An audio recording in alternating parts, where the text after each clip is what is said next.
Welcome back to ಅನುಜಯ ಸವಿರುಚಿ. ಇವತ್ತಿನ ವಿಡಿಯೋದಲ್ಲಿ ನಾವು ಕಷಾಯ ಹೇಗೆ ಮಾಡುವುದು ಮತ್ತು ಕಷಾಯದ ಉಪಯೋಗಗಳನ್ನು ತಿಳಿಯೋಣ. ಇಲ್ಲಿ ನಾನು ಪುದೀನ, ಜೀರಿಗೆ, ಲವಂಗ, ಏಲಕ್ಕಿ, ಕೊತ್ತಂಬರಿ ಕಾಳು, ಮೆಣಸಿನಕಾಳು, ಚಕ್ಕೆ, ಜಜ್ಜಿಟ್ಟಂಥ ಶುಂಠಿ ಹಾಗೂ ಅರಿಶಿಣವನ್ನು ತಗೊಂಡಿದ್ದೀನಿ.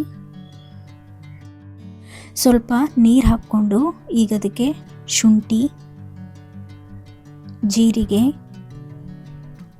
ಏಲಕ್ಕಿ, ಲವಂಗ, ಚಕ್ಕಿ, ಕಾಳುಮೆಣಸು, ಕೊತ್ತಂಬರಿ ಕಾಳು, ಪುದೀನ ಹಾಗೂ ಸ್ವಲ್ಪ ಅರಿಶಿನ ಹಾಕ್ಕೊಂಡು ಈಗ ಚೆನ್ನಾಗಿ ಕುದಿಸ್ಕೊಳ್ಳಿ. ಈ ಕಷಾಯವನ್ನು ಕುಡಿಯೋದ್ರಿಂದ ಗ್ಯಾಸ್ಟ್ರಿಕ್ ಕಡಿಮೆಯಾಗಿ ಡೈಜೆಷನ್ಗೂ ಕೂಡ ಹೆಲ್ಪ್ ಆಗುತ್ತೆ. ಹಾಗೆ ಗಂಟ್ಲೇನಾದರೂ ಕಟ್ಟಿದರೆ ಗಂಟ್ಲಿಗೂ ಕೂಡ ಆರಾಮಾಗುತ್ತೆ.